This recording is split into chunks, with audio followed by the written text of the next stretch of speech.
Hey everybody, let's take a look at these two video clips, if you will. This will be part A, then please stick around for part B, which will be a separate video for the commentary. They say karma comes quick.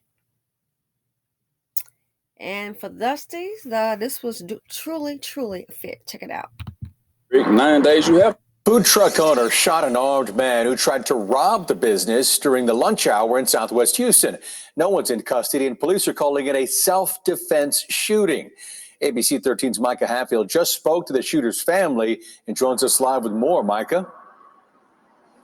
Eric, I just spoke to the shooter's son. He says this is devastating to his family. He's very fortunate. He feels very fortunate that his mother and his uncle are still alive. They were the ones inside of this food truck. All of this happened today, and they had only made $40. They open this because the mom knows how to cook, and they just trying to make an honest living.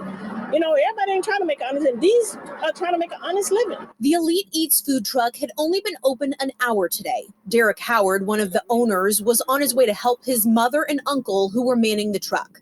Before he could get there, things turned deadly. Did she keep a gun on her just out of fear that something like this might happen? Correct. 9 days you have to. Look, that's how it's bad. Houston police say around 1 o'clock this afternoon, a 23-year-old man pulled up next to the truck on Main Street near Fondren. He asked Howard's mother and uncle what kind of food they served. When they told him, he pulled out a gun. Howard's uncle shut the window to the food truck. Police say the 23-year-old got out of his car, opened the window, put his gun inside, and fired, but it jammed. Howard's mother pulled out a gun of her own and shot the robber. Thank God, because she's a godly woman. That's why that gun jammed. Because God jammed it. Because when she opened that window, he could have shot her, but it jammed. The robber, only described as a 23-year-old man, died in the parking lot. Police called this a self-defense shooting. No one is in custody. Howard's mother was taken to the hospital because she had a panic attack. He says all of this was over only $40. That's all they had made today. People need to get a job and stop trying to rob people, because some people are trying to make an honest living. In Southwest Houston, Micah Hatfield. Dusty's don't want a job, but they will rob. People are getting tired. They are really and truly tired. Check this out. Veteran in a wheelchair says he shot a robber in self-defense, and Houston police are investigating. This happened last night after 8 p.m. near the main Metro bus terminal in downtown Houston. And that is where we find ABC 13's Maya Shea, who spoke to that veteran. It's an interview you'll only see here on 13. Maya?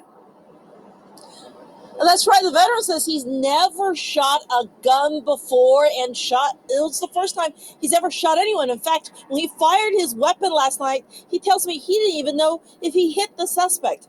Police say he did, and several times. Just before leaving for his doctor's appointment at the Veterans Hospital, Garland Cherry recounted to us what happened last night in front of the Metro bus terminal. I was going to Metro to catch my ride.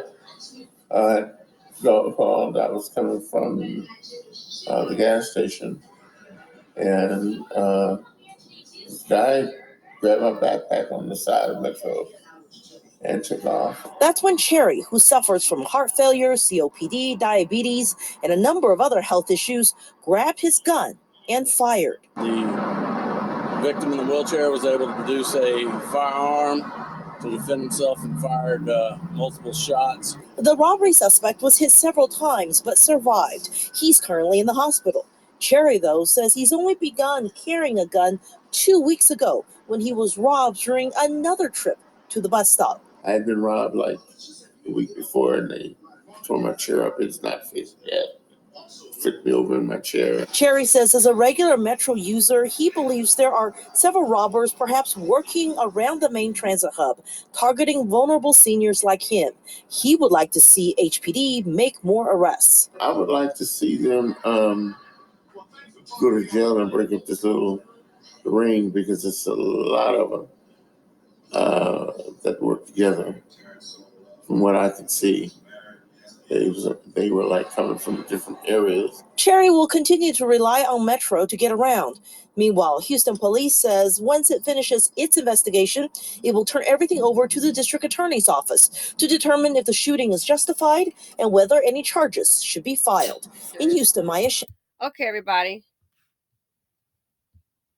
This is part A. Let's have a conversation. Please stick around for part B, the commentary.